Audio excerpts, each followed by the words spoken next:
Мынау кеше сіздің үйіңізде бір асар болып жатыр деді ма, сондай бір ақпарат естіп қалды, той болатын сияқты. Қандай жоспар бұл? Ана балалардың бәрі ішіп алыпты деген жер. Асар болғанда мындай ғой. Бізде өмірдің бір келесі бір белесі ма қалай айтуға болады? Келінді болайық деп жатырмыз. Бәрекелді. Құтты болсын. Сондықтан үйдің алдындағы бушаткілерді ауыстырып, құдалардан ұят болмасын деп шамалы. Газондарды дұрыстап деген сияқты. Сондай бір біраз жұмыстар жасап жатқанбыз. Соған балалар жиналып қалған, қалжыңдап салып жүргендері ғой. Сондықтан бұйырса, көп уақыт қалған жоқ, осы тамыз айында келін аламыз. Соған дайындықтамыз. Бәрекелді. Негізгі биылғы үлкен қуанышымыз сол болады деп ойлаймын.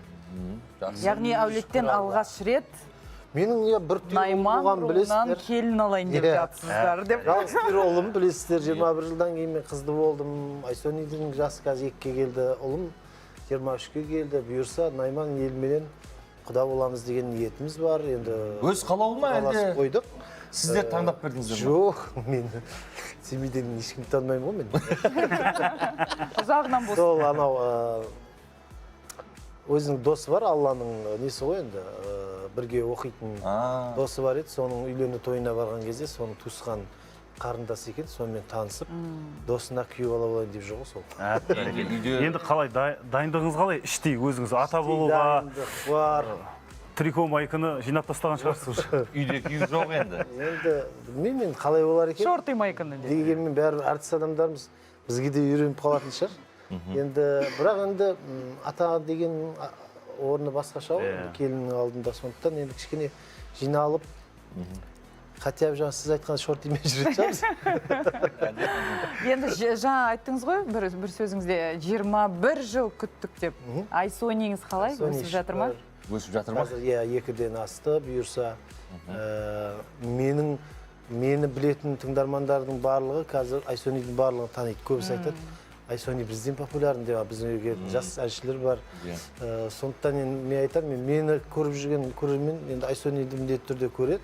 Сондықтан Айсони қазір өте... Алтыда ерекше өзі. Айсезім біз енді Айсони деп еркелетеміз. Сондықтан қазір еркін, ойлауы, жаңағы не дейді, гиперактивный деймін қазір. Қазір балалар өте белсенді. Ол жай отыру деген, жай жүру деген жоқ ода, тек бәрін ұстап жүгіріп. Жоқ, қазір ең нағыз тәтті андай сондай қылықтары шығатын ғой. Оның үстінде кішкене ол бала сияқты, сонда хулигандығы бар кішкене, сондай еркін өсіп келатыр. Жақсы. Демек, шүкір Аллаға. Болашақтан бір үлкен, енді өздеріңіз жолдарыңыз өнер. Мен продюсер боламын ғой енді. Әдемі ғой, күшті бар. Енді ол өскенге дейін 60-қа жақындап қаламын, сол кезде продюсер болып жүрмейміз ғой. Иә, дұрыс. Бұйырса.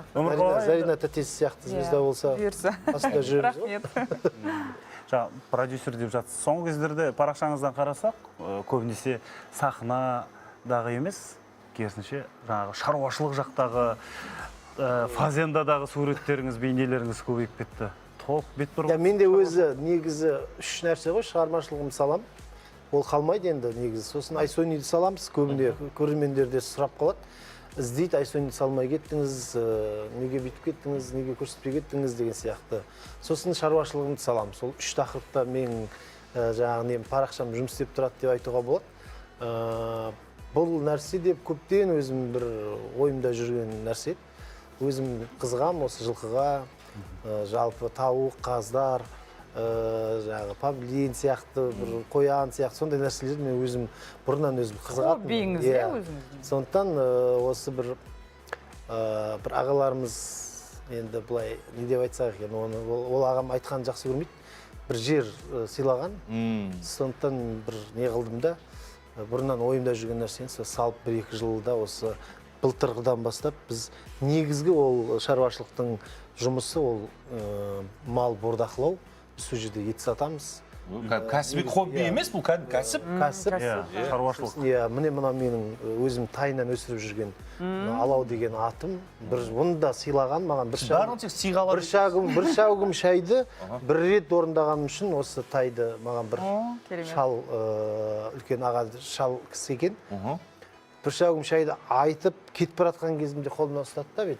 Бір әңгімеге бола ма деп. Сен мені танымайсың ғой, енді анау-мынау деп тез айтайын қысқа.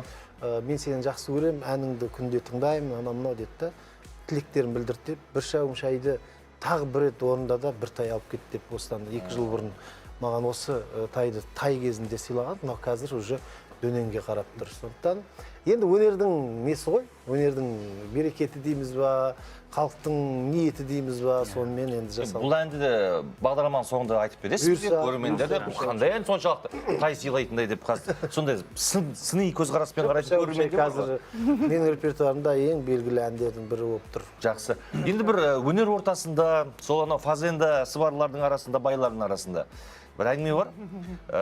Өмірқұл Айнияздың жылқыларының саны Тоқтар Серіктен де артып кетті. Енді Тоқтардың несі далада еркін көбейтуге болады деген сияқты. Біздікі ондайға кішкене келіңкіремейді. Санаулы ғана жылқыларды ұстаймыз. Сіздікі асыл тұқымды кәдімгі бәйгеге қатысасыздар ма? Қарапайым, барлығы қарапайым. Міну үшін ғана арналған. Оның үстінде біздің практикамыз аз. Сондықтан ондай қымбат аттар ұстауға әлі не қылған жоқпыз. Шешіле қойған жоқпыз. 5-6 жылқымыз бар, мінетін, сауға дайындап жүрміз деген сияқты.